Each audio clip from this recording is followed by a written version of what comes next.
here. We hope that you all have had a glorious Thanksgiving and are ready for the holidays. And so we have a revised, highlighted in yellow. And so I would like for each board member to introduce themselves and tell you where they're from and who they represent. So I'll start down here on the end on my left. Jerry Kilgore from Glen Allen, Virginia. Scott Cameron, Fairfax County, Virginia. Ryan Seeger, Springfield, Virginia. Robert Dunn, I live in Chester, Virginia. Reese Robertson, I live in Grundy, Virginia. Mike Rolband, Director of DEQ. Ross Phillips, Office of the Attorney General. And Lou Wallace, I represent Far Southwest Virginia, the county of Russell. So at this time, I will ask that we take a look at our agenda this morning, and I'll need someone to approve the agenda as presented. Madam Chair, I move we approve the agenda. Madam Chair, I was just going to make a motion to make an amendment to the agenda to see if we could add officer elections. Okay. I second that. Officer elections. Okay. So we have a motion and a second, but we have another motion. So I'll need to dispense with the first one. No, I'll take it in reverse order. Sorry. All in favor to amend the agenda to add the officer elections, please say aye. Aye. Aye. Any opposed? Any abstentions? Motion carries. So that removes, okay.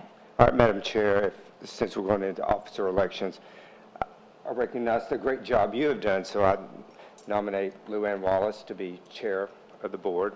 A second. You do want this, Lou Ann, right? Well, yes, I'm going to take it, by the way. All right. Madam Chairman, I move we consider Scott as vice chair. Okay, I have a motion. Let's take care of the motion for chair first, okay? So I have a motion and a second for Lou Ann Wallace to be the next chair of the Virginia State Water Control Board. And so any further discussion or any more for chair? I move they close, Madam Chair. Thank you. Okay, thank you very much. So we have that movement. All in favor? Aye. Any opposed? Motion carries. Now I move to the chair position because we closed that. So we're voting on the chair. I'm confusing you. We voted to accept Delegate Jerry Kilgore's motion. Okay, so we accepted that to close. Right. All right. So now we're moving to the chair position for Lou Ann Wallace. All in favor? Aye. Aye. Any opposed? Any abstentions? Thank you very much. I'm deeply honored.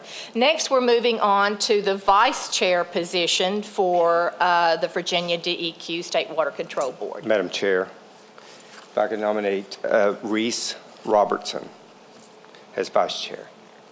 Okay, I have a motion for Reese Robertson for vice chair. Any more? Madam Chairman, I move we consider Scott Cameron. I have a motion for Scott Cameron for vice chair. So I will second the motion for Reese Robertson. Do you have a second, Mr. Dunn? Anyone want to second Mr. Dunn's motion? I'm sorry, I moved too fast. Can I second my own nomination? I think you can, yes. I'll do that. Okay, so in reverse order, we will take the vice chair position suggested by Mr. Dunn, which is Mr. Scott Cameron. All in favor? Aye. Show of hands. Show of hands. I have 3 for Scott Cameron. All in favor for Reese Robertson? You can vote. We have a tie. Okay. How do we do that? Where's our parliamentary procedure person? I'm stuck on that one. Madam Chair, if I could just move this on quickly. I move that we delay the election of a vice chair until the next board meeting. Given that we have a tie and we have things to do here today, I just move that we move along. I was going to second that. Okay, we have a second. So all in favor for moving along for the vice chair position of the State Water Control Board? All in favor? Aye. Any opposed? Any abstentions? Motion carries. We have an empty seat. Thank you very much.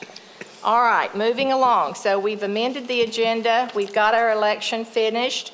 And so now I need an approval of the minutes for the August 2023. So move. Second. I have an approval, a motion and a second. Any further discussion? Hearing none, I'll call for the vote. All in favor? Aye. Any opposed? Any abstention? Motion carries. Thank you very much. So today we have on our agenda, before I get started, sorry about that, I'm going to read the rules. My goodness, I got ahead of myself. It's long, bear with me. The rules for the attendees today. Attendees may not erect any signage inside or outside the meeting room or the building. Attendees are not entitled to be disorderly or disrupt the meeting from proceeding in an orderly, efficient, and effective fashion. Disruptive behavior may result in a recess or a removal from the meeting. Possession or use of any device that may disrupt the conduct of business is prohibited, including but not limited to voice amplification equipment, bullhorns, blowhorns, sirens, and other noise-producing devices, as well as signs on sticks, poles, or stakes, or helium-filled balloons. All attendees are asked to be very respectful of all speakers. Rules will be enforced fairly and impartially, not only to ensure the efficient and effective conduct of business, but also to ensure no interference with the business of the complex, its employees, and its guests. Attendees wishing to record the proceedings are welcome to do so. However, you may not interfere with the business of the meeting, nor impede the view or participation of other meeting attendees and staff. No smoking is allowed unless in a designated area outside.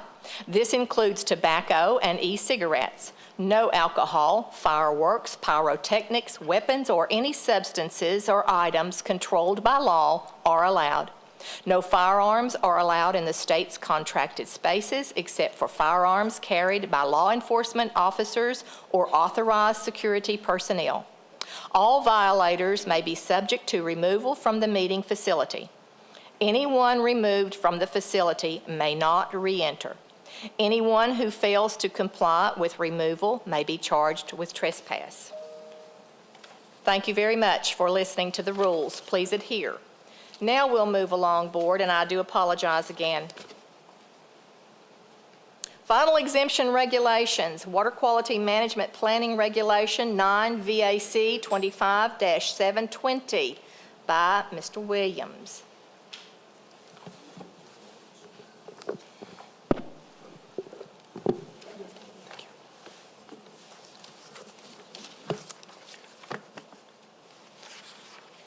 Do you all have the presentation loaded up?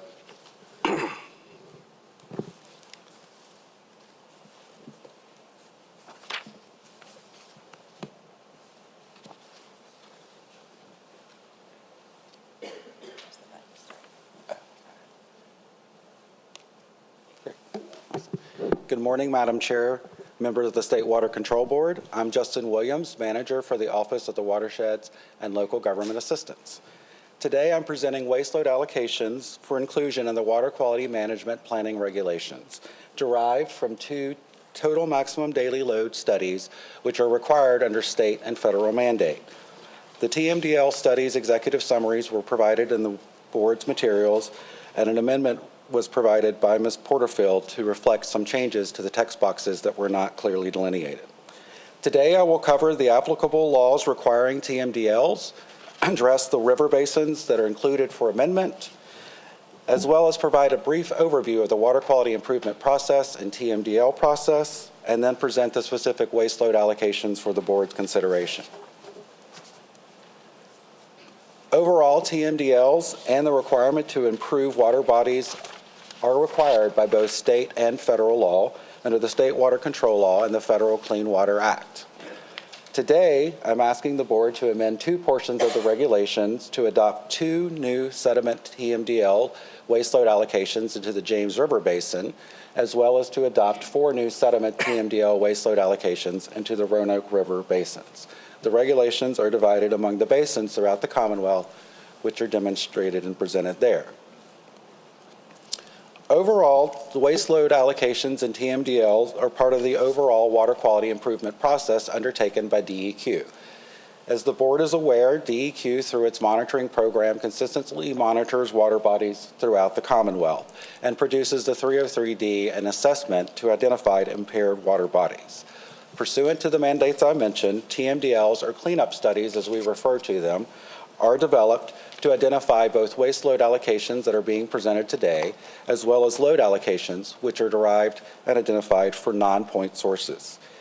These waste load allocations are then implemented through our permitting program, and the non-point source program addresses the load allocations identified through our implementation plans and 319 funding. Specifically, the TMDL process is a stakeholder-driven process using data and modeling. It looks at the pollutant causes, sources, loadings, and necessary reductions to improve and to address the impairment. It is a calculation that is the sum of the identified endpoint, which includes the waste load allocation, which are the board action today that will be included in future permitting, the load allocation as mentioned, which includes and addresses non-point sources, and a margin of safety to ensure that overall the endpoint will address the impairment. Specifically for consideration today are two different watersheds. First is the Moores and Mill Creek TMDL. As you can see on the map here, it is located in both Rockbridge and Augusta County. There are two segments that have an aquatic life impairment that cover approximately 20 stream miles. The impairment is largely driven by too much sediment as identified by the stressor analysis. The primary sources are non-point source and stream break erosion. Among the sources, there is one permit, but the waste load allocation presented today accounts for that current discharge and will not impact that permittee. The second watershed includes Beaver Dam Creek, Frying Pan Creek, Pig River, and Poplar Branch. There are four waste load allocations covering these 7 segments that have an aquatic life impairment as well, and also cover approximately 20 stream miles. Similarly, the impairment is driven by too much sediment, primarily from non-point sources and stream break erosion. In this particular watershed, there are 3 permitted sources, but again, the permits and the waste load allocations are accounted for, and there will not be a resulting impact to those permittees from this waste load allocation. Consistent with all of our TMDLs and our waste load allocation process, we engage stakeholders and ensure there's public participation. In this instance, both public and stakeholder meetings were held and technical stakeholder groups formed to evaluate and consider the scenarios. The TMDL report itself, along with the waste load allocations, were presented for public comment. During both, no comments were received for either TMDLs or for the waste load allocations presented today. The Office of the Attorney General has been asked for concurrence regarding the board's authority to promulgate this amendment, and specifically waste load allocations have a process identified as an exemption from the APA process, which was followed in this case. I will pause for any questions. Any questions from the board? My question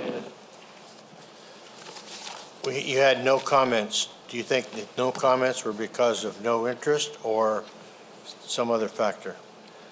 So we did engage stakeholders, as I mentioned. There were 4 meetings for both. So there were interested parties, but we work with those parties through the modeling and data to make sure that there is consensus, which I believe we reached in this case. So we received no comments because the interested parties believed that the TMDL report, the ultimate waste load allocations were appropriate and technically adequate. Good, thank you. Any further questions? You may proceed. Madam Chair and members of the board, I present the staff recommendation, which is to amend the Water Quality Management Planning Regulation 9 VAC 25720 to include the TMDL waste load allocations as shown in Attachment 2 of the board materials, and to affirm that the board will receive, consider, and respond to petitions by any interested party at any time with respect to reconsideration or revision. Board, I'll consider a motion at this time. Madam Chair, I move that we accept the staff recommendation. I have a motion and a second. Any further discussion from this board? Hearing none, I'll call for the vote. All in favor? Aye. Any opposed? Any abstentions? Motion carries. Thank you very much. Thank you, Madam Chair.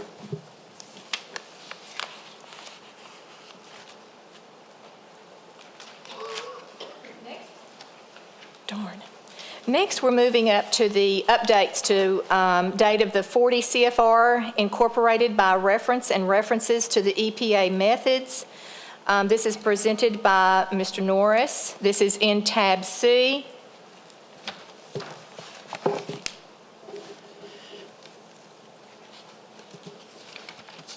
Madam Chairman, members of the board, congratulations, Madam Chairman, on your election. My name's Bill Norris. Like the slide didn't work too well on that one. I'll be presenting the 2023 40 CFR reference and methods update amendments for your consideration today. There are 9 regulations being amended, which is the reason the agenda looks so long on this section. It's just a lot of regs that are being done. It includes the VPDES, the VPA, VWP, groundwater withdrawal, 4 general permits, and the sewage collection and treatment regulations.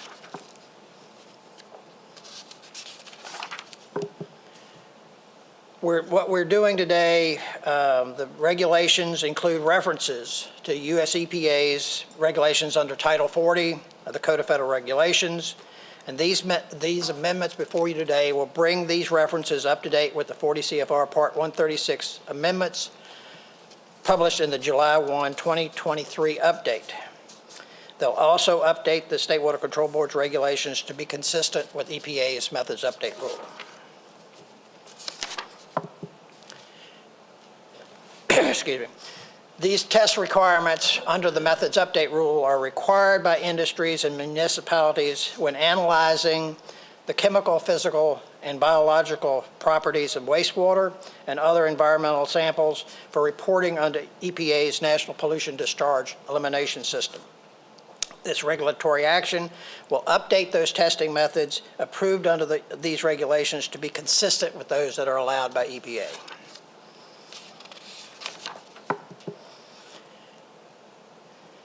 The methods update rules are anticipated. These changes, the changes that EPA made to their methods update rule and the changes that we're going to do by changing the date will provide increased flexibility for the regulated community and it will incorporate technological advances in analytical technology. These amendments basically help us to maintain consistency between the state and federal regulations.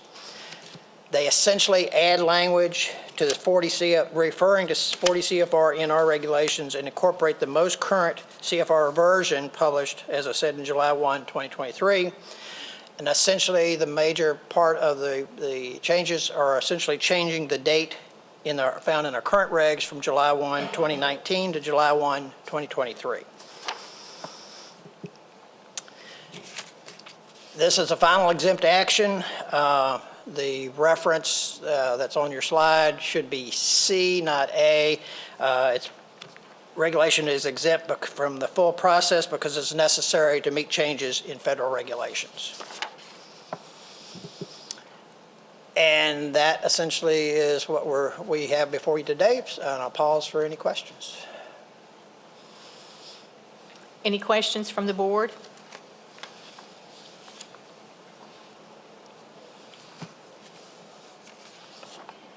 You may proceed, please. Staff recommendation, we recommend that the board adopt the proposed amendments to the 40 CFR references and the methods update rule references and subsequent regulations, and affirm that the board will receive, consider, and respond to requests by any interested party at any time with respect to reconsideration or revision. Do I hear a motion from staff for staff recommendation, please? I second. We have a motion and a second. Any further discussion from this board? Hearing none, I'll call for the vote. All in favor? Aye. Any opposed? Any abstentions? Motion carries. Thank you, Mr. Norris. Thank you. Next, we're moving on to final regulation, which is local and regional water supply planning, non-VAC 25-780. This is in tab F. Mr. Whedon or Mr. Clough? Yes. Madam Sorry. Chair, if I may, I'm going to recuse myself for this agenda item. In a previous employment, I served on the RAP for this regulation and submitted written comments on it. The Office of the Attorney General has arranged for my colleague in another section, Jim Flaherty, to cover this and advise the board on this matter. Yes, sir. Thank you.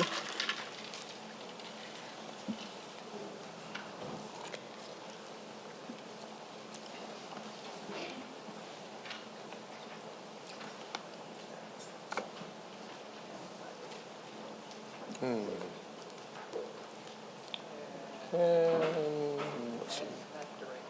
Guess I'm going to have to scroll through them until I get to it, huh? That's not that one. Probably, I think it was moved to the front, so, there we go. There we go. All right. Madam Chair, members of the board, Director Rollband, good morning. My name is Whedon Clough, and I am the manager of DEQ's Office of Water Supply. It is my pleasure to present to you this morning the results of over 2 years' work to finalize the amendments to the local and regional water supply planning regulation. This regulatory action was initiated in response to House Bill 542, which required the board to adopt regulations to address new statutory requirements related to the formation and oversight of regional water supply plans. Before we jump into it, I would like to take the opportunity to provide a bit of background on the origin and importance of this effort. These regulations were born out of a historic drought that impacted water supplies across Virginia and established a new drought of record for much of the state. This drought became a focusing event that led to the creation of DEQ's Office of Water Supply, as well as new laws and regulations related to water resources management. The regulations before you today became effective in November 2005 and specified that local governments must submit local regional water supply plans, and these plans were to be reviewed and revised no later than 5 years from the promulgation of the regulation, and placed into effect after a compliance determination had been completed. From there, plans were to be resubmitted every 10 years. Plans included descriptions of existing sources, water use and resource conditions, assessments of projected demand, description of water management actions, drought response and contingency plans, and statements of need and alternative analyses.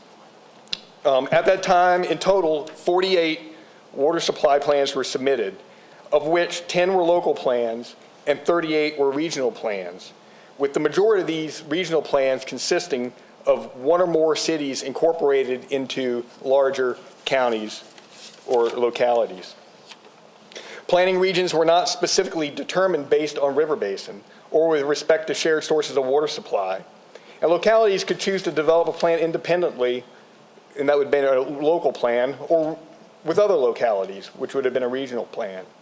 In 2013, compliance determinations were completed and issued, and in 2015, the first state water resources plan was published. This document was a synthesis of all those local and regional water supply plans within the Commonwealth.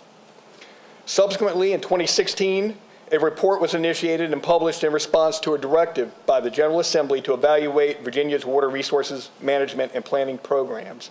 The Joint Legislative Audit and Review Committee concluded that plans developed under the existing regulation were not sufficiently regional, and that as a result, localities may have missed opportunities to collaborate to improve access to water across the Commonwealth. These amendments being presented to you today incorporate 3 distinctive legislative actions into the local and regional water supply planning regulation. These include the aforementioned House Bill 542, which specifies a river basin approach, the identification of regional water supply risks and strategies, and clarifies stakeholder involvement in the planning processes. It also includes House Bill 1297, which in 2022 provided a mechanism for localities to request changes for assignment to adjoining planning areas. And finally, it includes House Bill 2095, which this year required localities that use the Potomac River as a water supply source be recognized as a distinct planning area, and that plans for these areas incorporate provisions of the Metropolitan Washington Water Supply and Drought Awareness Response Plan.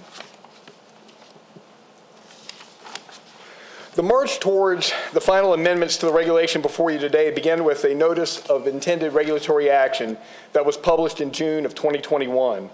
A regulatory advisory panel was convened on September and concluded in April of 2022, having met 6 times. Subsequently, the regulation was presented to the State Water Control Board on June 22nd, 2022, and a series of approvals and reviews followed, culminating with the conclusion of the requisite public comment period earlier this summer. The proposed regulations were posted for public comment on May 21st, 2023, and the comment period ended in July 21st, 2023.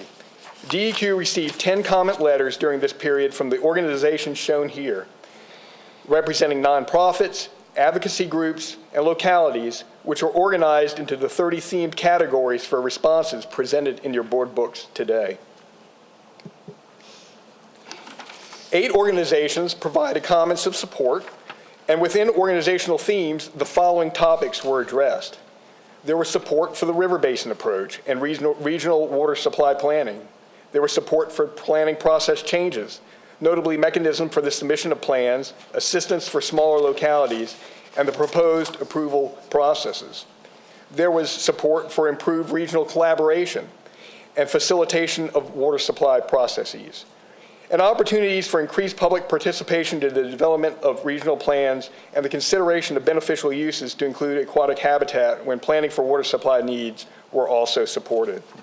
Overall, there was an appreciation and support for the comprehensive, consistent, and collaborative approach the amended regulations provided. All 10 commenting organizations expressed concern or suggestions for revisions. These comments were addressed by response or amendment to the regulation under discussion today.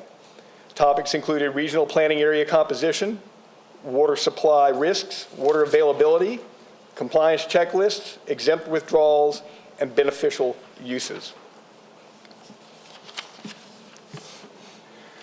The following amendments have been proposed in response to public comments. The phrase "for reference" has been added to clarify that documents identified in Section 50H are all representative of substantive or procedural requirements of the plans, and that they are considered supporting materials used only to document processes and procedures in the implementation of regional water supply plans. Examples to this include revisions to the comprehensive plans, water supply plans, water sewer plans, related ordinances, drought response plans, resolutions, and any existing or proposed cross-jurisdictional water planning documents. In sections 90B and 140G, there were changes made to the regulation language, replacing the term aquatic life with the phrase fish and wildlife resources and habitat. This change was made in response to public comments and resulted in language aligning with the definition of in-stream beneficial use currently existing within state water control law. In section 100I4, text was revised to group the terms available and practicable, and assessment steps were renumbered for identification of alternatives to clarify that this process was to be completed in a tandem and not specifically sequential manner. In section 100J, the term address was replaced with the term consider to clarify the intent of the requirement and to be consistent with the use of the term consider in other sections of the regulation. Language changes were made in section 125 to clarify that water supply plans will consider identified relevant risks specific to the regional planning unit rather than evaluating a host of perhaps irrelevant risks. Addition of the phrase relevant to the regional planning unit using readily available information as defined in 9 VAC 25-780-50C further clarified what water supply risks should be generally identified in a regional water supply plan. Subsequently, replacing the term evaluating with the term identifying and inserting the phrase relevant to the regional planning unit further clarified the process for the identification of specific water supply risks that may exist within a regional planning unit.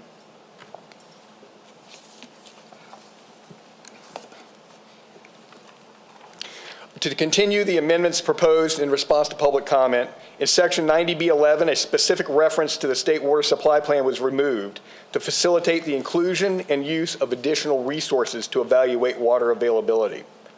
In Section 120C, there was the addition of language to incorporate the statutory changes in the 2023 Virginia Acts of Assemblies, Chapters 36 and 37, related specifically to the preparation of regional drought evaluations and response plans for localities sourcing their water from the Potomac River. This section also included language incorporating provisions of the Metropolitan Washington Water Supply and Drought Awareness Response Plan into that particular regional plan. And finally, there were several spelling and reference revisions correcting typographical and reference errors.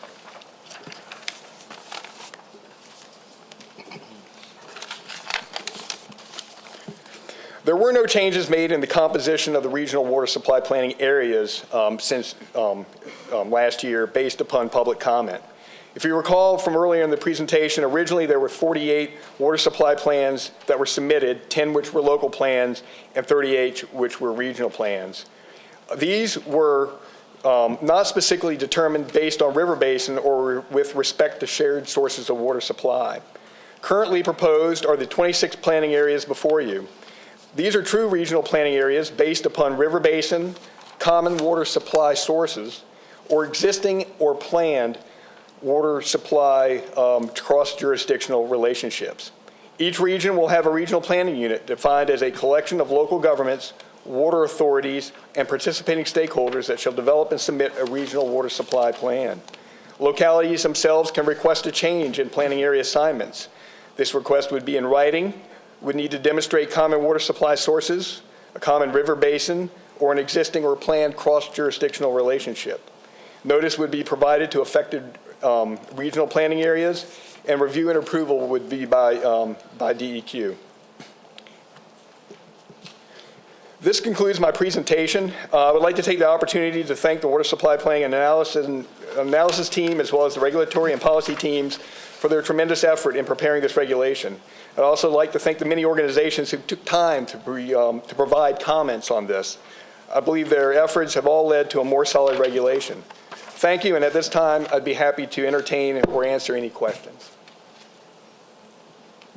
Any questions? Yes, actually, I do. So I realize there is no one best single perfect way to draw boundaries on a map for this sort of project, and I appreciate that you've taken steps to address the concerns that were expressed during the public comment period.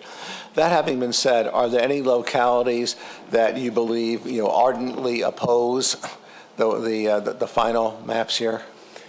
We had public comments that were submitted by basically the Shenandoah Valley. We had broken them into two parts. They weren't ardently opposed, but they had requested to be kind of lumped together into one larger unit. It would make it a little unwieldy to have a planning area that large. And in that case, we had suggested or responded to them that they would be still able to interact with one another, even though they would not be one larger regional planning area. The city of Richmond had some issue with the county of Louisa being included in one of the Middle James planning areas. And the argument there was that the county of Louisa was not a riparian county to the James River. They had entered into an agreement with Fluvanna County and it formed the James River Water Authority. And the goal there was to remove or withdraw water from the James River and provide water to Louisa County through that cross-jurisdictional relationship, which was why they were lumped together into that Middle James planning area. Those were the two that came to mind. Any more questions? Madam Chair. Yes, Mr. Seeger. Two quick questions. One, in terms of kind of the development of these water supply plans, is it just surface water sources or is it also groundwater sources? It's all water sources together. All water sources. Okay, great. Yes, sir. Second question is this is something with a different life I have. A lot of times we find smaller communities, rural communities, have a difficulty in kind of developing water supply plans or projections in terms of water supply just because of lack of available resources. Absolutely. Is there an opportunity as part of these regulations for technical assistance or supplemental assistance to help these small communities to make sure that they're part of this larger planning process so that their needs are also taken care of? Yes, yes, there are. The agency provides technical assistance to the localities in the development of these plans to some extent. There's also going to be a mechanism for some monetary grants to localities in order to get them kick-started in the development of these plans. Some money's been made available or at least earmarked in the budget, and we're developing a mechanism to get those to the needed resources once this becomes final. Great. And last question, I apologize for one more. You talked about water withdrawals as being concerned, probably taking water out of the basin. As part of your planning process, is there also the concept of augmenting water supplies in terms of either water, desal is probably not a big issue as much in Virginia, but in terms of, water reuse or basically reclaiming wastewater and kind of augmenting water supplies, is that part of this planning process as well? Certainly, measures that a locality or measures that a region would take in terms of water reuse would definitely be something that would be considered within the overall plan. Yes. Okay, thank you. Well, if I could have a question. Yes. Yes. So it Mr. appears Kilgore. that at least four commenters noted that we were exceeding our authority under the statute. And it appears that the agency response was just that they fully meet the directives under the House bill. Right. But did the Attorney General's office weigh in on this? I do not know. I can only assume that they have in the interim period between the last State Water Control Board meeting hearing this and today. So that they would have weighed in to say that we're not exceeding our authority? Yes, sir. Okay. And can the Attorney General's office confirm? Yes, as far as my review, this is within your authority. You have the authority to All right, thank do you. these regulations. Okay, I do have a question. Yes, And you ma'am. may have already addressed this, and it Okay. just, I'm going to muddy the waters, no pun intended. So as planning districts, I see that this is crossing planning district lines. Yes.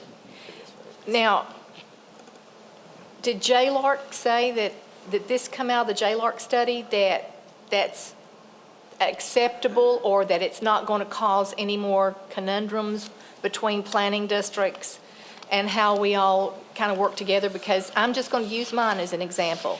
Down here in the little tip of Virginia, we have a planning district, Cumberland Plateau, and there's four of us, 4 counties in that. Now you've got Smith and Washington in that. So I'm just wondering how all that's supposed to work together. We tend to work within our little bubble better. So is this going to help us? They've also thrown in Bristol with you, too. Oh, yeah, they did. That's right. Thank you. Just reminding you. Okay. Well, of course, the intent is that it will be helpful. Practicality on the ground, it's all going to depend on how these neighborhoods work together. And certainly, planning districts, if it is a cross-jurisdictional planning district, you already have 2 planning districts working together, then they're going to work together. I would hope that they would be able to, maybe put aside whatever differences they may have and, kind of work together collaboratively towards the, a better solution to the region. Yeah, and I get that, and Yes. I think that's what we all want to do. Right. But when you're dealing with, and all over Virginia, there's such rural people and rural localities that it's hard to be a partner when you're a tiny little fish in the Sure. sea. So that's just tough. And I'm just asking that question is, if you considered the boundaries of planning districts, which they work together better than, and they're all accustomed to each other. So I'm just saying, I'm good with that. But now the next thing I want to ask is, in the JLARC study of 2016, it says may have missed opportunities. Right.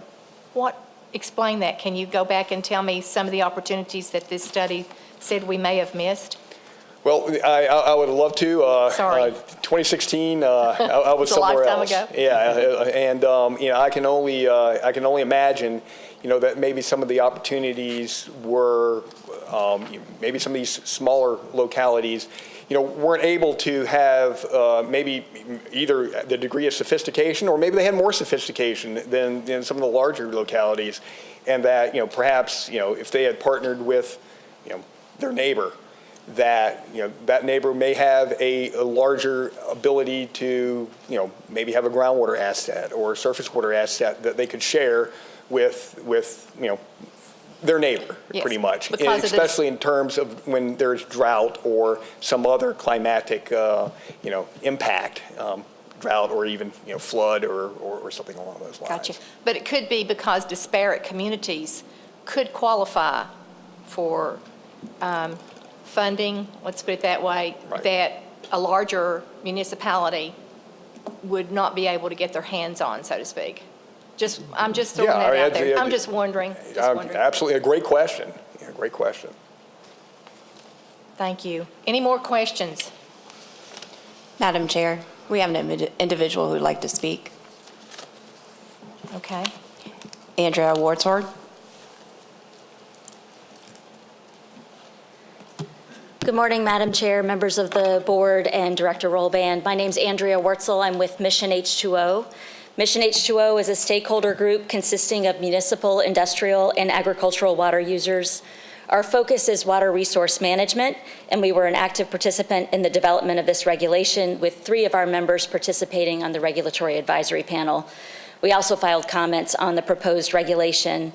And it's important to note that Mission H2O has been active throughout the development of the whole water supply planning process. The history that Mr. Clough walked through, we've been involved throughout the entire process, including the development of the original regulation. We appreciate the time and effort of DEQ staff in putting this regulation together, and we think that many of the changes are helpful. But we remain concerned about the scope, interpretation, and application of several of the changes, and in particular, Section 9 VAC 25-780-125, dealing with consideration of water supply risks. DEQ indicated during the RAP process that guidance would be issued to further clarify the terms used in that section and to explain how it would be implemented, but that guidance has yet to be developed. In light of the collaboration that's required as part of the planning process and the fact that there are remaining concerns about implementation and outstanding guidance development needs, if the board approves this regulation today, Mission H2O respectfully requests that the board convene an advisory committee to continue to work with DEQ on these implementation issues. Virginia Code Section 62.1-44.38D provides for the board to establish advisory committees to aid DEQ in the formulation of water resource-related plans and programs, including water supply plans. Persons and corporations interested in or directly affected by any proposed or existing plan or program are to be included in such an advisory committee. So Mission H2O would request that it be included in such a committee should the board opt to form it. And we do think that this would be an important means of resolving the outstanding questions and to coordinate the development of the anticipated guidance. Thank you. Thank you. There are no other speakers, Madam Chair. Thank you very much.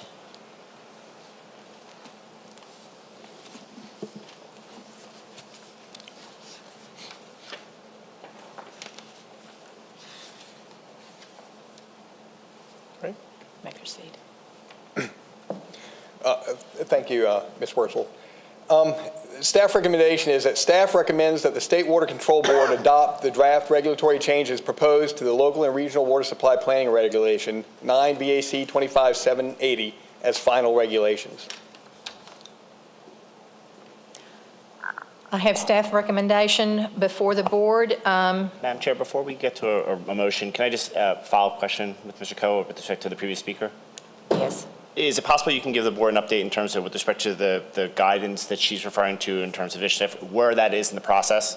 Right. Great question, sir. The draft guidance is it's under construction right now. You know, we've been working on the draft guidance over the past 6 months, in anticipation of getting out to kickoff meetings.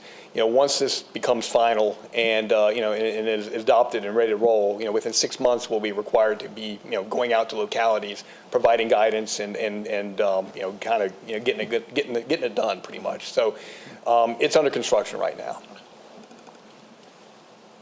To clarify, if I'm correct, normally we don't publish guidance until after regulations in place to give the guidance for. Okay. So that's why it's right. Thank you.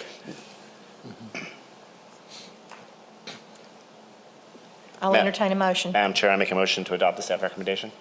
I have a motion. I need a second. Second. I have a second. Any further discussion from this board? Hearing none, I'll call for the vote. All in favor? Aye. Any opposed? Any abstentions? Motion carries. Thank you very much. Thank you, Madam Chair.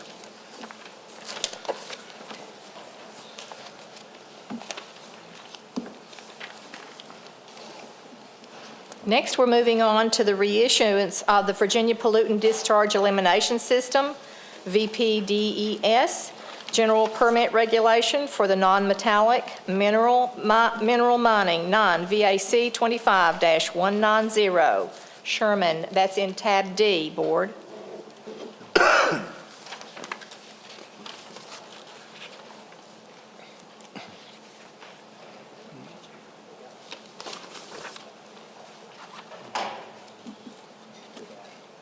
I can't go back from here.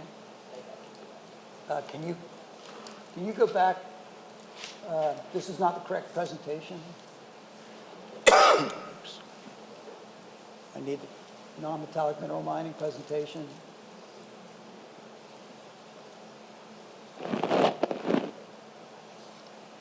And my apologies that I don't have paper copies of my slides. That was my oversight. I regret that.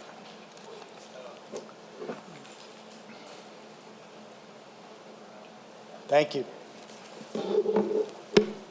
Good morning. I'm Peter Sherman with the Office of IPTES Permits. I'm presenting for final approval the 2024 reissuance of the IPTES General Permit Regulation for Non-Metallic Mineral Mining, 9 VAC 25-190. This action is authorized by the State Water Control Law, which authorizes the issuance of IPTES permits for the discharge of treated industrial waste to state waters. Such permits are limited by law to a term of 5 years and must be reissued to remain available. This general permit covers 9 non-metallic mineral mining industry sectors, including those listed on the slide, as well as dimension stone, crushed and broken limestone, crushed and broken granite, sand and gravel as noted, several types of clays and phosphate rock. These facilities discharge processed wastewater, including pit dewatering, as well as stormwater. Presently, there are 181 active permit coverages, and the current general permit expires on June 30th, 2024. With regard to our regulatory process, in 2022, a Notice of Intended Regulatory Action was published in January, and 2 TAC meetings were held, one each in August and November. A Notice of Public Comment was authorized on March 23rd, 2023.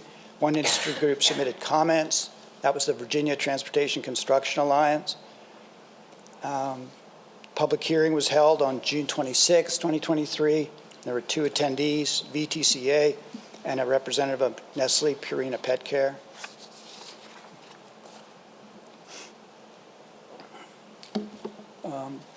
In review of the public comments, the first comment was that the emergency dewatering 100 milligrams per liter TSS alternative limit may not allow for rapid dewatering in all conditions. DEQ has made no change in the general permit in response to this comment.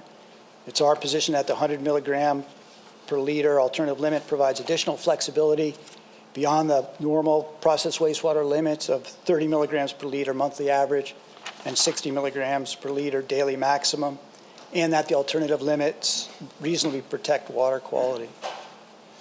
The second comment submitted noted that requiring daily monitoring of emergency dewatering is excessive. Again, DEQ has made no change in the general permit in response to this comment. It's our position that the daily monitoring is needed to verify compliance, to assess changing conditions, and to evaluate the emergency dewatering BMP performance.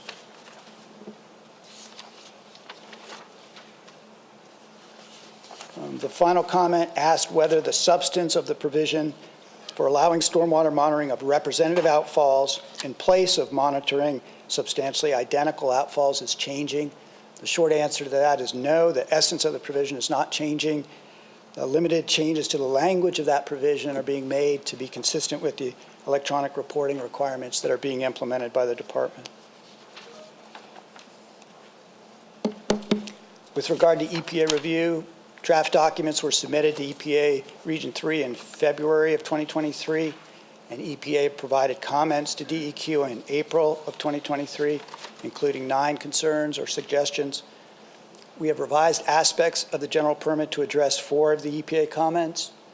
The one significant change is in the note 3 to the process wastewater limits table. The general permit now provides that the most stringent pH limit, whether technology-based or water quality-based, shall apply. The other 5 EPA comments are addressed in our TH09 document.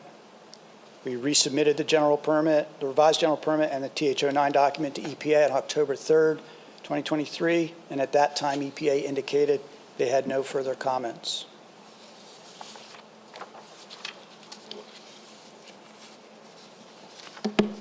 Overall, changes to the general permit since the notice of public comment are limited. In section 15, the reference CFR date is changed to July 1, 2023. That is an update since proposal. We've replaced the terms wastewater and process water with the term process wastewater, which is defined in the general permit.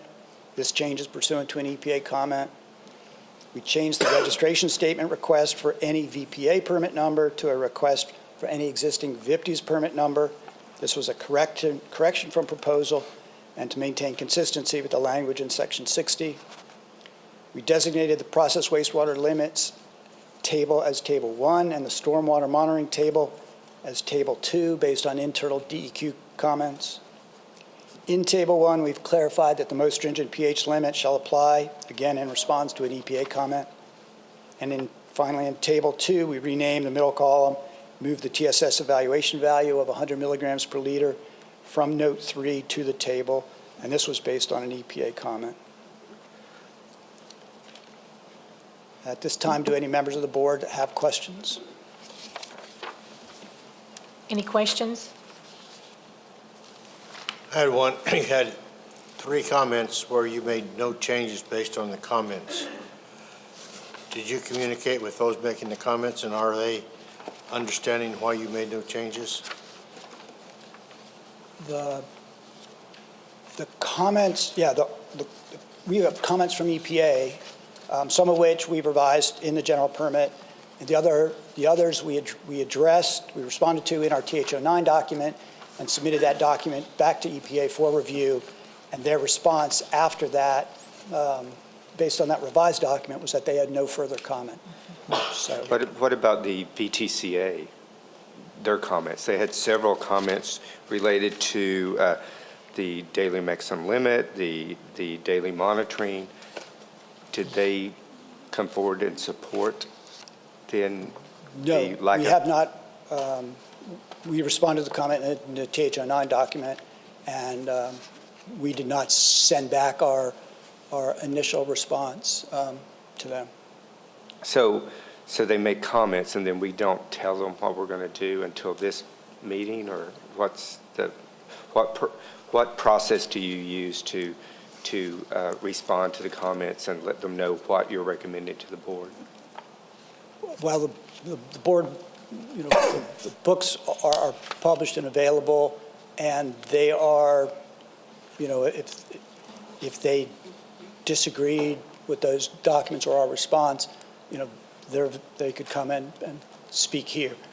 Let me just interrupt for a second. Maybe Scott, you could help, or Brandon. There is a process through Town Hall that we respond to these, I believe, correct? Maybe Brandon, could you explain the process, or? I'm just trying to make sure they understand that you're recommending, you're not taking the recommendations and not changing, not altering. Yeah, while they look up that, I just want to give you some background from when the initial discussion when we did the proposed regulation. This change in allowing the emergency bypass was an addition to the previous requirement, which didn't allow that at all. So it is an expansion of flexibility already provided to the permittee to allow them to do emergency bypass. We've had multiple discussions back and forth with both of these two commenters, and the conversation is they believe that they wanted additional flexibility beyond what was proposed, but that it might not be pertinent in all circumstances. Now, officially, I don't believe we've sent them back a response to the comment, but we have been engaging with them back and forth to discuss this. That's helpful. Thank you. And I would also note that in their comments that they submitted, they thanked the agency for adopting the emergency dewatering provision. So they recognized that. They did make these additional comments indicating they would like to see further changes or prefer further changes. Any further questions or comments?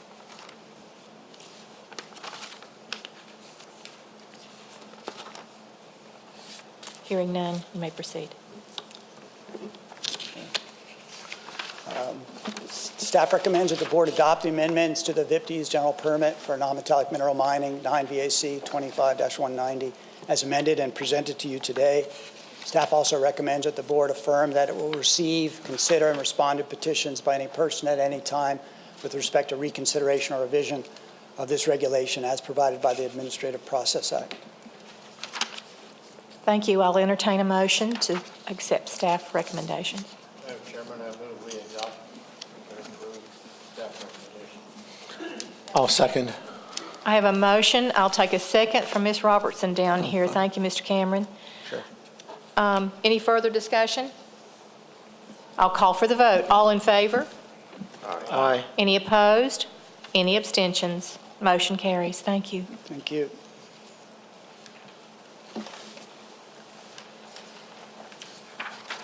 Next on the agenda is the reissuance of the Virginia Pollutant Discharge Elimination System, VPDES, General Permit Regulation for stormwater discharges associated with industrial activity, and that is 9 VAC 25-151. Mr. Bryan, that would be found in tab E of your board book.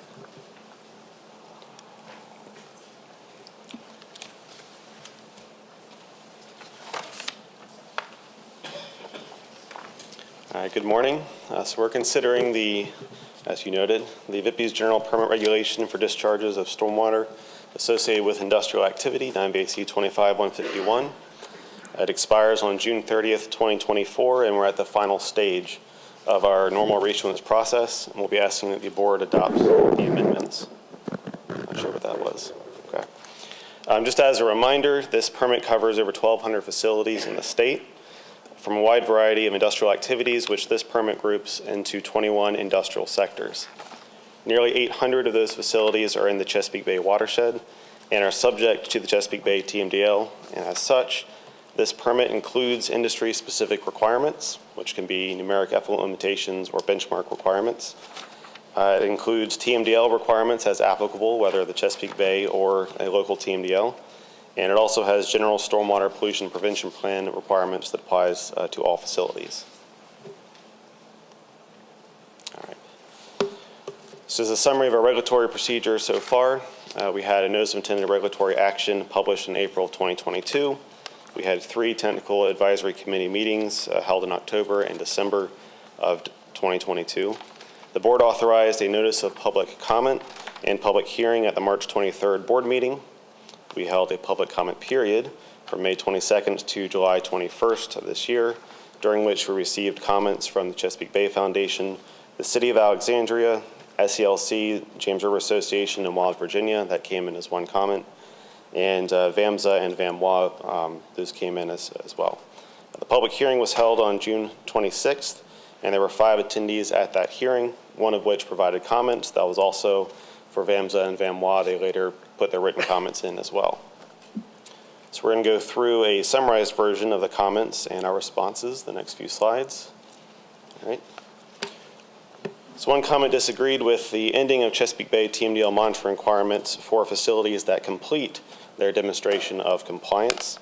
Our response is that owners that have completed their demonstration of compliance in accordance with that section are required to maintain documentation with their stormwater pollution prevention plan, and they have to continue to implement best management practices developed as part of that demonstration. So there were no changes made in response to that comment. Next, one comment disagreed with removal of the TSS requirements from the Chesapeake Bay TMDL section, and they further recommended that DEQ develop guidance on managing nutrient loads at industries with high loading rates, and they specifically mentioned fertilizer facilities. DEQ's response is that the removal of the TSS requirements is in accordance with the Phase 3 WIP, their watershed implementation plan, and you may recall that we also did the same thing for the MS4 GP previously. That said, BMPs that are implemented for the purposes of nutrient reductions will continue to provide additional sediment reductions as well, ensuring that the permit is consistent with Chesapeake Bay TMDL. Further, benchmark monitoring requirements and numeric effluent limitations for both nutrients and sediment continue to be handled on a sector-specific basis and are Part 4 of this permit. There's one thing that I had left off the slide here that I meant to mention, so I just scribbled it down. The Chesapeake Bay Program Communications Office announced in a press release on September 26th of this year that Virginia has met 100% of the goal to reduce sediment, or TSS, by 2025. So we have met that goal. So getting back to the slide, no changes are being made in the regulation in response to these comments. The next comment stated that DEQ should incorporate PFAS monitoring and requirements and BMPs. Our response is there is currently no water quality-based effluent limitations and no EPA-approved methods for PFAS. EPA is currently collaborating with the Department of Defense for the determination of PFAS in aqueous, solid, and tissue samples. So it's coming. So DEQ is not proposing monitoring or effluent limitations for PFAS in the amended regulation.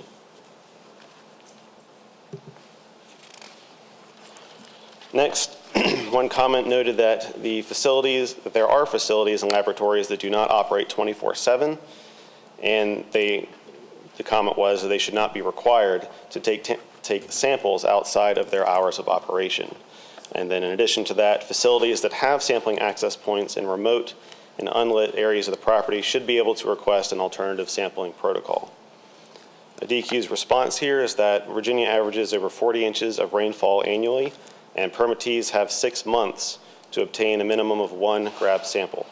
So permittees should strive to obtain samples early in the monitoring period. That way they can avoid having to run out at the end of the monitoring period in the middle of the night to try to get a sample.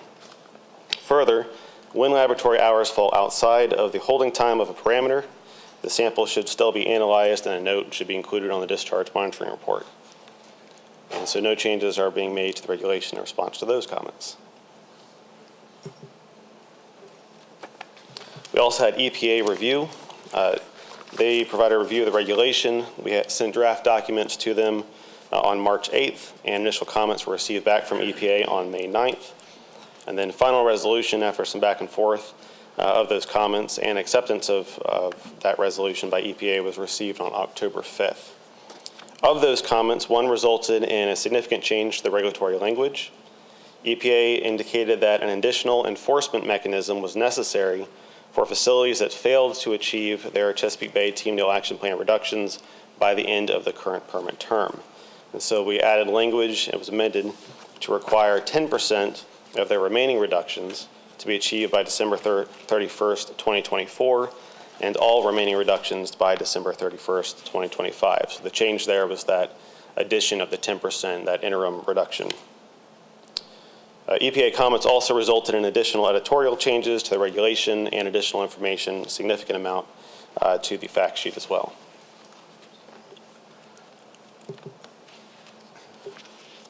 So in addition to our response to comments, DEQ also had some editorial changes of our own since the proposed stage. This is a summary of significant updates since the proposed stage. First, in our list of authorized non-stormwater discharges, the descriptions for pavement wash waters and routine external building washdown were revised for consistency with the construction stormwater general permit. That's 9 BAC 25-880-30. It has the same language there. Those revisions specifically clarify what was meant by these waters being managed in a manner to avoid an in-stream impact. That was an addition we did at the proposed stage. This further clarifies it and makes it consistent with our other general permit. Secondly, we had updated the lead benchmark during the proposed stage to match EPA's multi-sector general permit, but the version of the proposed regulation that was posted to the register did not include that change, so we made sure to update it for the final regulation. It was in everything else except for the actual reg itself. Third, as noted on the previous slide, we updated the Chesapeake Bay TMDL compliance section to include that enforcement mechanism with interim and final milestones for facilities with incomplete TMDL action plan reductions at the end of this permit term. And then finally, when we moved the entirety of the Chesapeake Bay TMDL requirements into its own section during the proposed stage, we had left out the associated annual reporting requirement, so that has been restored and put back in. And are there any questions? Any questions at all? Madam Chairman, one question. So I just wanted to clarify that US EPA is comfortable with not separately addressing sediment. Is that right? Correct. They were okay with how we set up the regulation. And we still have sediment requirements for benchmarks and numeric effluent limitations as well.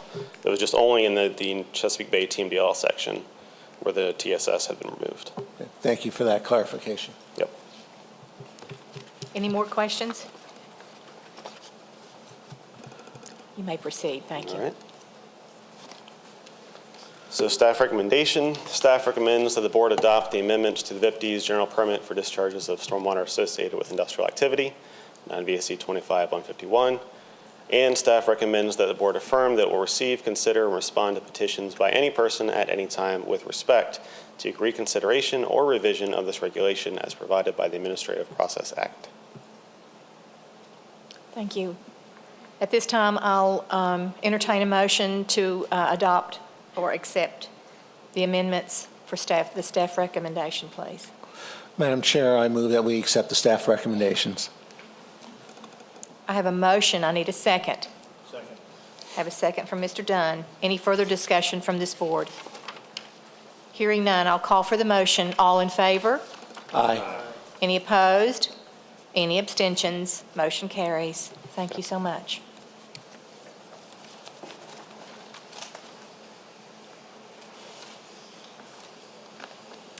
Moving into tab G of your board book, proposed regulation, the reissuance of Virginia Pollution Abatement, VPA regulation and general permit for animal feeding operations and animal waste management, which is 9 VAC 25-192. Ms. Bowles.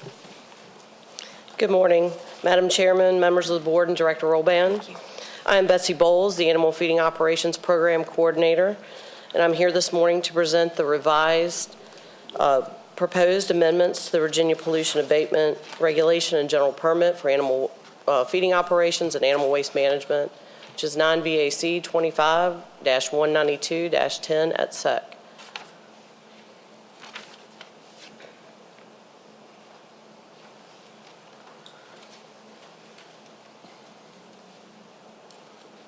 Why is it not working? Okay.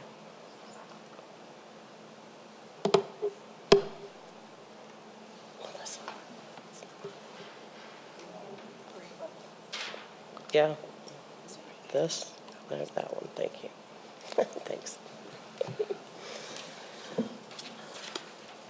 The general permit is the primary permit mechanism for covering animal feeding operations that confine livestock such as swine, dairy, and beef cattle. And currently we have 110 animal feeding operations covered under this general permit. And the general permit is set to expire November 15th of 2024. And it must be reissued in order to ensure that we can maintain the coverage for the animal feeding operations that are currently covered under the general permit, as well as any new operations that would need this coverage.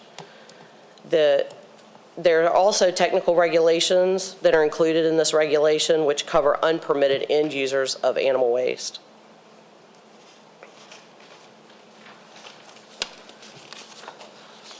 The proposed revisions relate to the groundwater monitoring.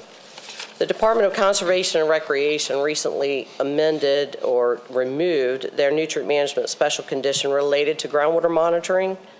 This condition prompted our original proposal, which allowed for an increase in the frequency of the groundwater monitoring, and that was to keep a consistency between the nutrient management plan requirements and the general permit requirements.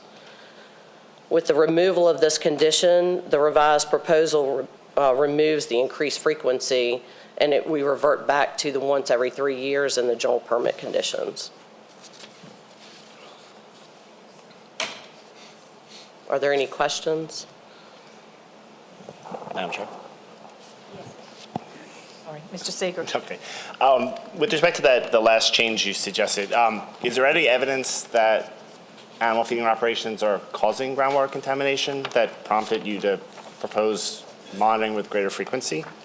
The greater frequency was only added to the original proposal to make those two conditions. So a nutrient management plan is required as a part of the general permit, and there was inconsistency which would have led to confusion by any of the permittees.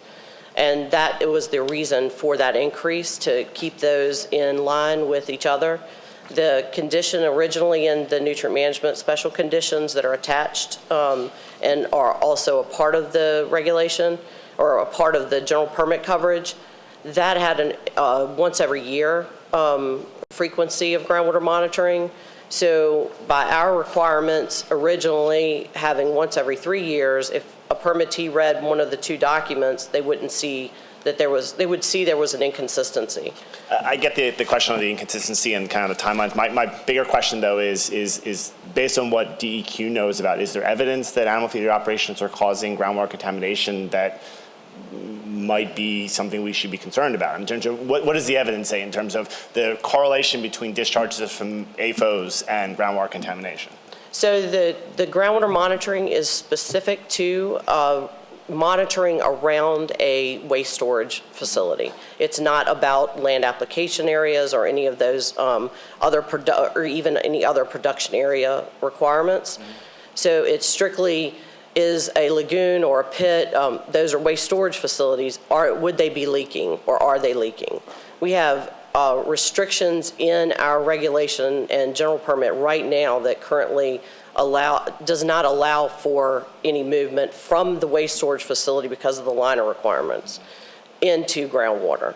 And the only purpose or reason for the groundwater monitoring, the way it's written, is we follow the law, which says that if you encounter groundwater when you are doing construction of a new facility, a new storage facility, then you have to, it's within 2 feet, you have to install groundwater monitoring wells. However, the way that can be an alternate to that is that lagoon design or storage facility design would then be changed. So the bottom elevation can be moved up and away, certainly well away from the groundwater monitoring or groundwater that's found to be under the actual facility as they're doing construction. And they can change their size, to still accommodate for what they need to store. And so that's why those restrictions or requirements are there. But I believe that, or we all believe that the regulation and the general permit conditions that include our liner requirements, it's compacted clay, it has to be to a certain permeability. They can also use an alternative, which is a a synthetic material, a liner, and generally the facilities that, even the facilities that have had groundwater monitoring requirements, they go above and beyond the requirements for the liner. So we have not seen in any of our, the results of any contamination. That gets back around to what you were. Yeah. Thank you. But I wanted to explain why. Thank you very much for the answer. I appreciate that. Thank you. Absolutely. Mr. Seeger, let me just clarify one thing. We got caught in a box where we were trying to be consistent with another agency, and then they changed after we changed to meet them, then they changed again. But in terms of risk level, a typical, not even a great clay, it's not good enough for a liner, which is a typical clay in the field. You're talking about a permeability rate of typically an inch a month. So it takes a long time to get to the wells. So that's why we're not concerned about that extra space of time. Any other questions? I don't think so. You may proceed. All right.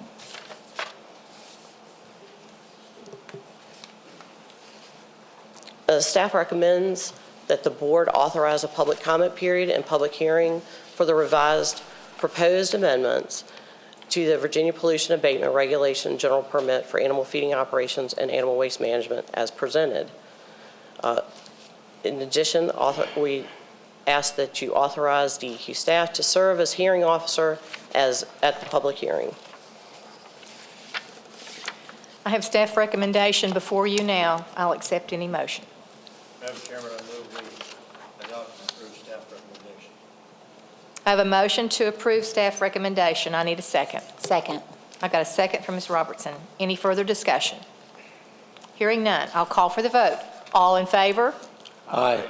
Any opposed? Any abstentions? Motion carries. Thank you, Ms. Bowles. Thank you.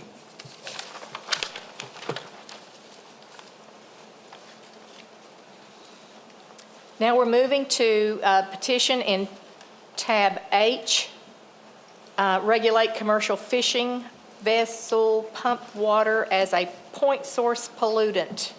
Mr. Bryan, again, thank you. Thank you.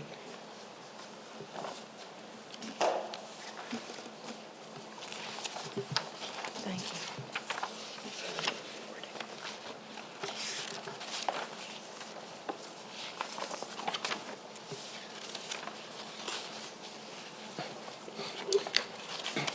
All right, well, good morning again. I should have mentioned the first time, Joseph Bryan from the Office of IPPES Permits. We're considering here there's a petition for rulemaking fishing vessel vacuum pump water. We received this petition on July 12th of 2023. We had a 21-day public comment period that began on August 14th and ran through September 4th. Oops, wrong button. There we go. So petition to amend or promulgate regulations. So the request from Mr. Andy Cortez to amend the existing Virginia Pollutant Discharge Elimination System permit regulation, which is 9 VAC 2531, or to develop new regulation to establish commercial fishing vessel pump water as a point source pollutant. The petition states that vacuum pumps are used to transfer netted fish from a water body into a hopper on a ship. The water is discharged overboard via a pipe, and the fish are emptied into the hold of the ship. Mr. Cortez contends the discharge of vacuum pump water is contaminated with dissolved organic matter, including nitrogen, phosphorus, suspended solids, and high BOD, which is biochemical oxygen demand, and is thus not in compliance with 9 VAC 253150, that's of the VIPTES regulation, sections A1 and 2. So again, we had that comment period. It was a 21-day comment period. And so we have summarized the comments in support of the petition and then also comments opposed to the petition. So in support, there were 98 individuals who provided 103 supportive comments. There were 3 organizations of those. There was the Cape Henry Audubon Society, the National Audubon Society on behalf of 563 individuals, the Theodore Roosevelt Conservation Partnership on behalf of 1,644 individuals. And to summarize their comments, the supporting rationale was that they should be considered, that this pump water should be considered a processed wastewater and regulated as a point source discharge of pollution. They said it appears frothy and foamy, produces an odor, contains fish particulate matter, for example, scales, guts, oil, slime, excrement, which is a source of nitrogen, phosphorus, and organic matter. And they asked that there should be further evaluation and examination of the practice, including exploring alternative studies and testing. Summarize those that were opposed. So there was 107 individuals who provided opposing comments. Of those, there were 2 organizations, the Virginia Chamber of Commerce and the Virginia Watermen's Association. Summarizing their rationale, nothing that is discharged to the sea that did not already exist in the water when extracted by the pump. Note, this is no different than water discharged overboard during commercial and recreational fishing operations through direct runoff, drain plugs, live wells, or washdown systems. And all recreational and commercial fishers would be impacted if this is deemed a point source discharge. So here again we have a definition, and I'll go through these pictures here in a second. So again, vacuum pumps are used to transfer netted fish and seawater from a water body into a hopper on the ship. The water is discharged overboard from the hopper via pipe, and fish are emptied into the hold of the ship. So if you look at these pictures on the top left, you have a large ship, and you have the 2 smaller ones on the side. The smaller ones go out with a net. They capture the fish. They bring it to the larger ship, which then pulls it close, pulls the net up. The fish remain in the water. If you see on the top right, the fish and the water are in the net right next to the ship. There's a pipe that goes down. You can see that sticking down into the catch, which then sucks the fish and the seawater onto the ship. If you look on the bottom right, you'll notice that there's a pipe on the right side that comes up and over to the top and empties into the hopper. So what happens is the fish and the water land on that. And if you look to the bottom left picture, that is a picture of the hopper itself. So as the fish and the water come on this, the fish get caught by those screens and they slide down the chute. Going back to the picture on the right, the chute that's coming towards you in the picture, the fish slide down that into the ship. The water goes through those and then gets discharged back out to the sea.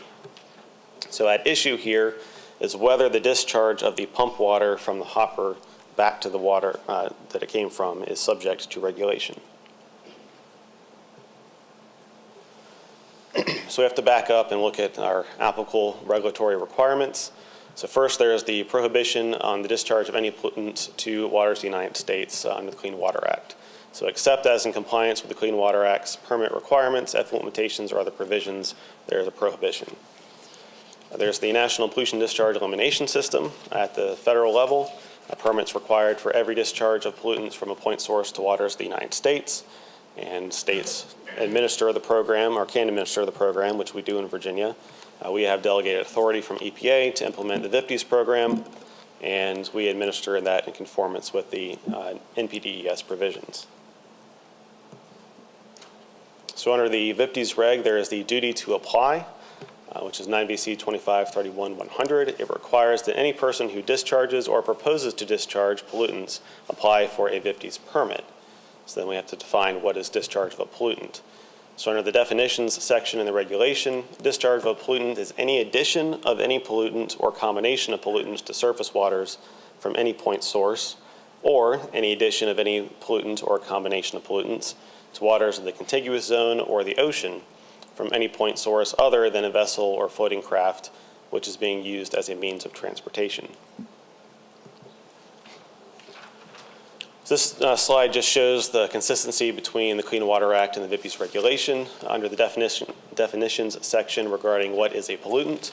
So they list dredged spoil, solid waste, incinerator residue, sewage garbage, sewage sludge, munitions, chemical waste, biological materials, radioactive materials, and there's an exception in the VIPDES reg, heat, wrecked or discarded equipment, rock, sand, cellar dirt, and industrial, municipal, and agricultural waste discharged into water. So again, this is just showing that the consistency between the two. So we consider that vacuum pump water is not a pollutant. The act of pumping fish and water from a water body into a hopper on a vessel by use of a vacuum pump and then discharging that water back into the same water body does not alter the physical, chemical, or biological properties of state waters. Nothing in the process adds anything to or removes anything from the water, aside obviously from the fish that are removed by the hopper and transferred into the hold of the vessel. So this activity is not within the scope of the federal or state definition of a pollutant, or discharge of a pollutant, or otherwise subject to regulation under the NIPDES or VIPDES program. Now, there is a Fourth Circuit Court of Appeals decision that was on August 7th of this year that is applicable. They cover, as they have up there, West Virginia, Maryland, D.C., Virginia, North Carolina, and South Carolina. In this case, it was North Carolina Coastal Fisheries Reform Group versus Captain Gaston LLC et al. So the Fisheries Reform Group had alleged that shrimp trawlers operating in the North Carolina's Pamlico Sound were violating the Clean Water Act by engaging in two types of unpermitted activity, which have some similarity to what we're looking at today. The first was throwing bycatch, which are fish and marine organisms that are inadvertently snared in the trawler's nets, throwing that bycatch overboard. And that was considered by those who brought suit as discharge of a pollutant. And the second one, it was disturbing sediment with their trawl nets, and that's when they drag it along the bottom of the Pamlico Sound. So the court concluded that these activities did not qualify as pollutants within the scope of the Clean Water Act. The Act forbids the unpermitted discharge of a pollutant, which we already looked at. Returning bycatch to the ocean is not considered a discharge of pollutant, so throwing it overboard without a permit was not forbidden by the Act. Likewise, because the trawl nets merely kick up sediment already present in the sound, their use also was not a discharge of pollutants either. We do have another regulation to consider, which is the regulations governing the discharge of sewage and other waste from boats that we have here in Virginia. Again, it's really directed at sewage, but it does have a section regarding miscellaneous waste discharges. And under that, it notes that no person shall discharge other wastes, aside from sewage, from any vessel on any navigable or non-navigable waters into state waters. However, it continues, this provision shall not prohibit discharges incidental to the normal operation of a vessel and shall not be applicable to the harvesting of seafood and fisheries products. So in the context of this petition, discharges of vacuum pump water would be discharges applicable to the harvesting of seafood and fisheries products per 9 VAC 257140, which is again regulations governing discharge of sewage and other wastes from boats. And they are specifically exempt from the prohibition of miscellaneous waste discharges in the subject regulation. Such discharges are also distinct from and not considered discharges of sewage, which again is what this regulation mainly looks at, or discharges incidental to the normal operation of a vessel. So to conclude, since there is no addition of any pollutant or combination of pollutants to surface waters through the discharge of the vacuum pump water, such discharges would not be considered a discharge of a pollutant per the VIPDES regulation. This is consistent with the ruling in the North Carolina Coastal Fisheries Reform Group versus Captain Gaston LLC et al. Case, where returning bycatch to the ocean was not considered a discharge of a pollutant. And are there any questions on this? I have a quick question.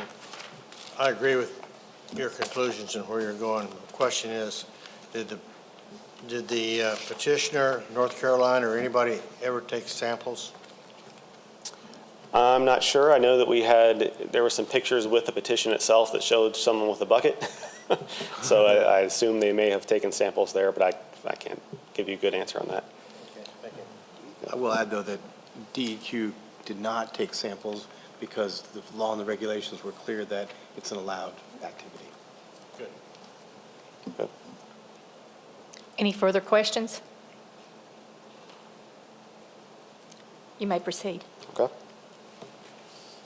So the staff recommendation is that DEQ recommends the board not initiate a rulemaking in response to this petition. Madam Chairman, I move that we accept the staff recommendation. I have a motion. I need a second. Second. Got a second? Any further discussion? Hearing none, I'll call for the vote. All in favor? Aye. Any opposed? Any abstentions? Motion carries. Thank you. Thank you.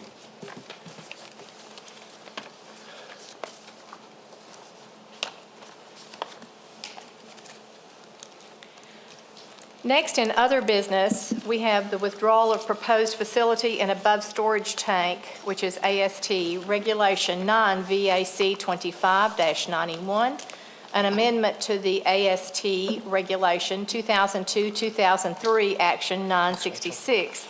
Stage 2249, and withdrawal of proposed James River Richmond Regional West Surface Water Management Area, which is non-VAC 25-760, and the adoption of the James River Regional West Surface Water Management Area 2003 Action 886, Stage 1875. Ms. Harold, thank you. Good morning. Please hide your disappointment that I'm not Melissa Porterfield.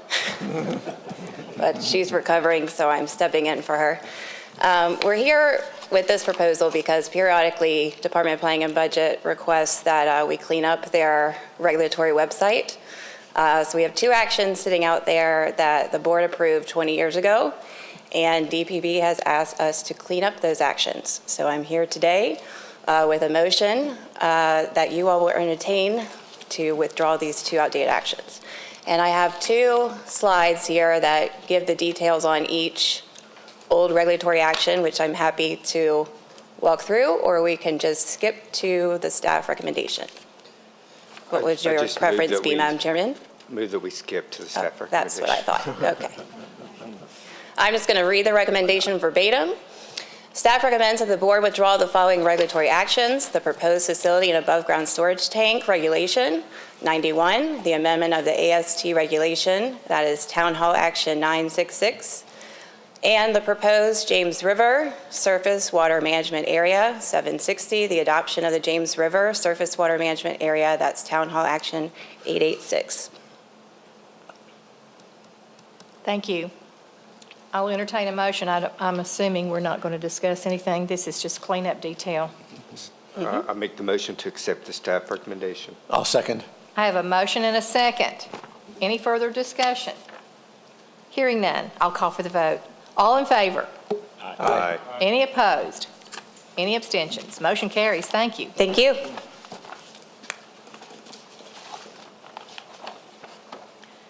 Next, we're moving on to the 2023 Virginia Clean Water Revolving Loan Fund authorizations. Tab J.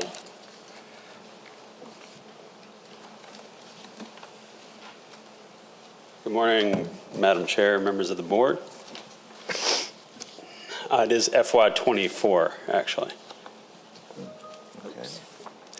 My name is Mike Crocker. I'm the Regional Team Manager in DEQ's Clean Water Program. So under Tab J, I present to you the Clean Water Revolving Loan Fund project priority list for fiscal year FY24 for your approval. The list of wastewater infrastructure projects will become an integral part of our intended use plan, and that is required as a part of our annual capitalization grant from the EPA.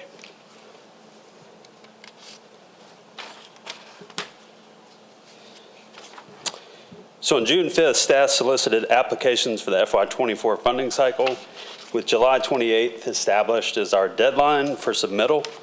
And based on this solicitation, DEQ received applications for 34 wastewater improvement projects, including 4 Southwest Virginia Pilot Program construction projects and 3 stormwater projects and 1 land conservation project. The total amount requested is $612,627,427.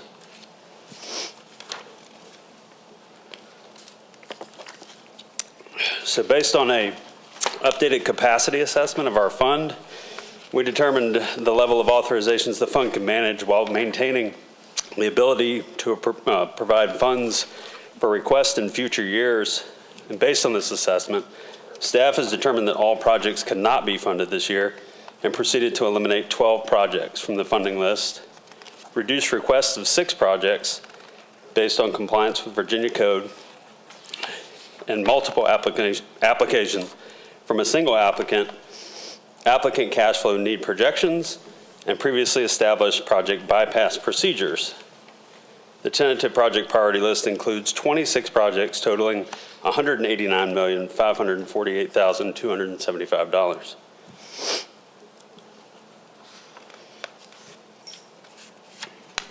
So by memorandum dated September 8, 2023, the Director of DEQ authorized staff to proceed to public comment 30-day public comment period was held September 21st to October 20th, and a public meeting was convened on October 19th.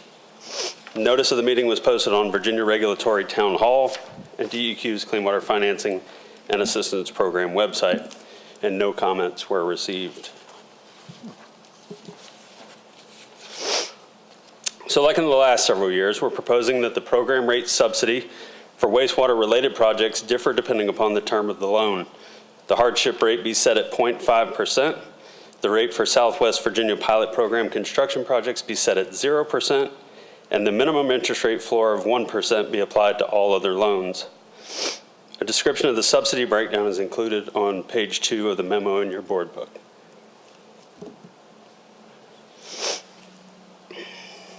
So with substantial revenues coming in from our large loan portfolio and continued federal and state match funding, the revolving loan fund continues to maintain very healthy account balances. The fund will have sufficient funding available from cash balances, leveraged bond proceeds during the FY24 funding cycle to cover the 26 projects on the proposed project list, which is shown on this slide. The staff would recommend that the board should authorize funding for all of the applications on the final project priority list. And now I can move on to take any of your questions or go on to the staff recommendation. Any questions? Out of curiosity, you eliminated several. What were some of the criteria that you used to eliminate those? Sure. So we have several means to eliminate projects. The first would be in a year where we cannot satisfy all of the wastewater funding needs, we eliminate land conservation, stormwater projects, and focus on wastewater. We have established bypass procedures. We also had 5 applicants submit funding for multiple applications for multiple projects. So we take the highest ranking project from each of those categories. And then we've also reduced funding on other applicants that have a demonstrated ability to find funding through another source. Okay, thank you. Madam Chair. Yes, sir. Quick question. In terms of, you put up the slide with respect to kind of the discounted rate for different types of communities. Is it, and my understanding is, at least from the federal standpoint, there's a flexibility for some grants. Is it, as Virginia applies its SRF money, do any communities get full grants, or even at the hardship rate, is there still some requirement to pay something back to the SRF? So I don't think we have a fully grant-funded project through the SRF necessarily. Again, the 0.5% is a subsidy in and of itself, and then we have additional principal forgiveness or additional grant that is applied when we find out, typically May or June of the following calendar year, how much, if any, additional principal forgiveness we can apply to our hardship applicants. And last question, in terms of how do you define hardship in the state? So it's a function of median household income, fiscal stress, things like that. Yeah. Continue, please. All right. So the staff would recommend that the board authorize the execution of loan agreements, loan amounts, interest rates, and terms for the projects listed on the table on the last page of your memo in the board book for a total of $189,548,275 in loan assistance. I'll entertain a motion. Madam Chairman, I move we not approve staff recommendation. Second. I have a motion and a second. Any further discussion? Hearing none, I'll call for the vote. All in favor? Aye. Aye. Any opposed? Any abstentions? Motion carries. Thank you. Thank you.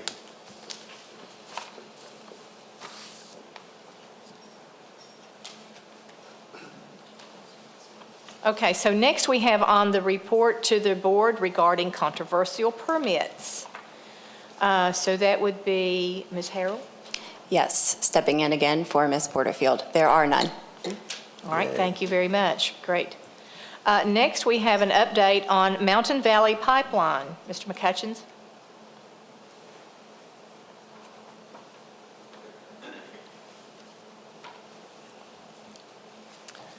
Thank you, Madam Chair, members of the board. I'm John McCutcheon. I'm the team lead for construction stormwater in the Office of Water Compliance at DEQ. I've been working with our team on Mountain Valley projects since 2018.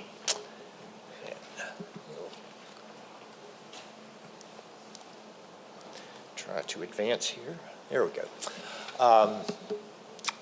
Looking at current construction activities, the biggest item I can tell you is that since we last met and we talked to the board, there have been no delays to construction. And there is a lot of activity underway on that project on all three spreads. All phases of the pipeline construction are underway in different locations that include clearing, grading, trench excavation, pipe stringing and welding, lowering in and backfilling, hydrostatic testing, regrading, topsoiling, and planting. A big component of what's going on now, a lot of interest to DEQ, are the open cut and the trenchless stream and wetland crossings that are underway right now. So, wanted to give you this slide of the conceptual drawing of pipeline construction, the 21 steps from start to finish of pipeline construction. Right now, 20 of the 21 steps are underway, everything except what's at the very beginning, the surveying and tree cutting are underway right now, and our inspectors are looking at that. Focusing in on the resource crossings, it's a major component of what's going on right now. And the intent of the activity is to go under the streams and wetlands and tie in to pipe that has been installed previously in the upland areas. I'm going to give you some numbers right now. These numbers are as of last weekend, so they'll be a little different than what was in your board package. So as of last weekend, 195 of the resource crossings have been completed. 52 are under construction presently. DEQ has been notified that 29 crossings will be started in the next 24 hours, and DEQ is awaiting notification for the remaining 59 crossings. And looking at DEQ's activities, our compliance people we're looking at the expanded construction schedule. The contractors are working 6 and now 7 days per week and on holidays. DEQ and our third-party inspectors are continuing to perform daily inspections. We have an inspector on the project every day that land disturbing activity is underway. The DEQ inspection reports are available in the document section of the Mountain Valley Pipeline page on DEQ's website.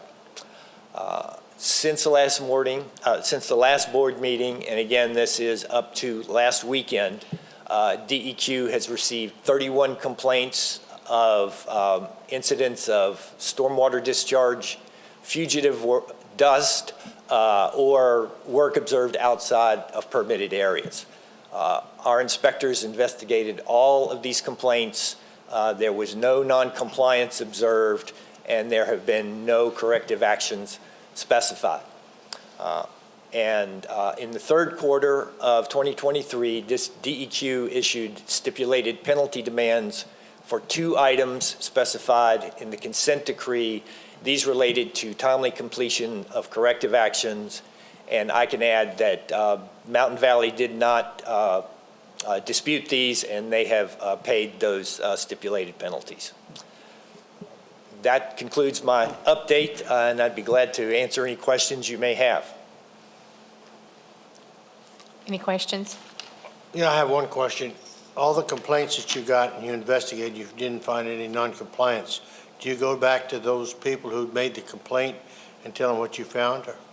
We handle that using our PREP database. We ask people to put the complaints through our pollution reporting system that we have a way to respond to that on the web.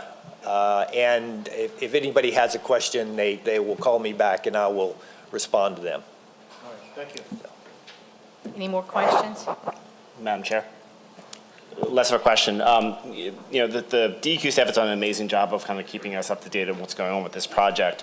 But in June of 21, I think former member Hayes requested that we make Mountain Valley pipeline a standing agenda item of this committee. And it made perfect sense because it was prior to the 401 action we were taking on this board.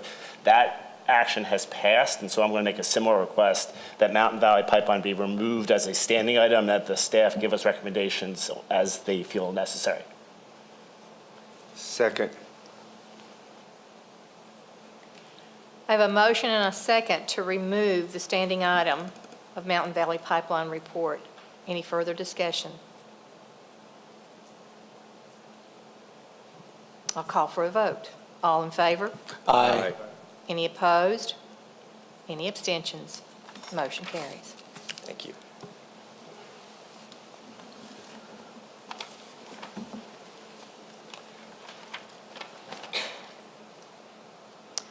Next, we have on our agenda the future meeting date of February 23 of 2024.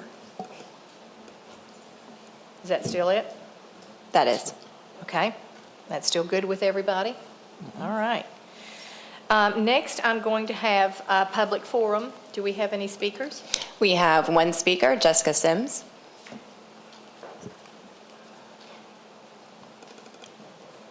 Ms. Sims? Ms. Sims, you have 3 minutes.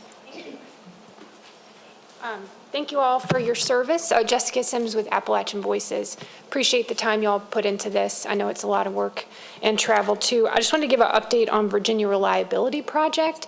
This is one I've talked to you all a little bit about, but it's a fairly significant intrastate pipeline, but is considered interstate because it's connecting to existing Columbia lines. It's a project from TC Energy. 55 miles of pipeline replacement in the Hampton Roads area. So it's going through areas that since the original line that was 12 inches was put in, has had a significant population increase, burden on their water resources. It's areas with a lot of recurrent flooding. The route also goes under the Nansemond River into the Dismal Swamp, which is of great cultural and environmental significance. So those that are learning about the project are pretty concerned about it. There is still a lack of public education and information on it. And so I just wanted to raise that again because it's reached a point now where FERC has issued a certificate of public convenience. And this is even with the EPA saying they still, in response to the final environmental impact statement, had concerns regarding the water resources and wetlands avoidance. So the project now has that permit, but still needs an air permit for its affiliated compressor station and a tidal permit from the Virginia Resources Commission. So I guess my ask is if there's any way that the board would be interested in learning more, and if DEQ would be willing to have some kind of public information meeting for that region about this project, because all we've had is the FERC meetings about the comment periods, and that they were poorly attended. So any opportunity to learn more about the project would be helpful, since it is fairly significant to increase the pipe to double in size. And just to remind, the department has the authority, should it be having problems, if it were under construction, now to do stop work orders on an entire project that's 24 inches and up instead of 36. So that's a more recent change. And I think that's all. Thank you for your time. Thank you. Any more? No additional speakers. No additional speakers. It's not on our agenda, but I'll entertain any board comments at this time. Madam Chairman, if I could. A number of months ago, we had a very interesting briefing from DEQ staff on then the plans for moving ahead with regulations pursuant to Delegate Weber's HB 206 on the environmental impact of utility scale solar in the Commonwealth. And I understand that this winter or perhaps early spring, those regulations will actually be coming out for public comment. And given the potential water quality impact that's already been observed for utility scale solar projects, especially in rural Virginia, I'd like to request that DEQ brief us on those regulations once they come out for public comment. Very good. I'll just say, no problem at all with that, but I'm not sure when it will come out for public comment, because we have to go to executive review. Right. So I just reviewed them, our staff's working on my comments, then we'll go through the executive review process. So with the General Assembly coming up, I'm not sure, I can't imagine it'll be ready for the February meeting. Yeah, I understand it may be a while, but once they are out for public comment, I'd love for us to get briefed so we can be up to speed. Okay. And we are, for what it's worth, we are seeing significant improvements in the field. Good. And our stormwater regs are also addressing a lot of the problems we were seeing. So our our new handbook that hopefully will be ready for executive review at the end of December, early January. We'll have some more things, and we're seeing some changes in the industry in response to our suggestions. For example, there's a company now manufacturing tracking systems that follow the terrain so you can avoid a lot of the grading. It's the first project's being installed in Virginia right now, in Frederick County, Maryland. Oh, sorry, Frederick County, Virginia. Apologize. And so we're seeing some definitely positive changes in response to all our discussions, as well as House Bill 206. Thank you. Anyone else? If not, I will adjourn the meeting today. Thank you for coming. Thank you.